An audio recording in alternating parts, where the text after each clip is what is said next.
What's up, guys? And today I'm going to show you how to fix file upload error in Microsoft Teams.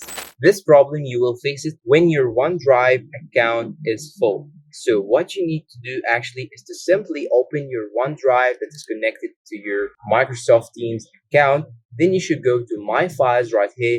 Then you will find out this folder right here, which is called Microsoft Teams chat files. All you have to do is to open this file. Then you should select some of these files and delete it in order to provide yourself some space. And after that, you should go to the recycle bin right here, and you will find out here the files that you have deleted. And once you find them, you can select them also and delete them from the recycle bin.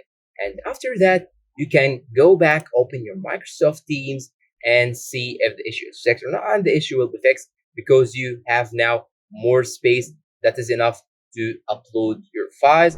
And that is it. I hope this video is useful to you all. Thanks for watching and see you in a new video.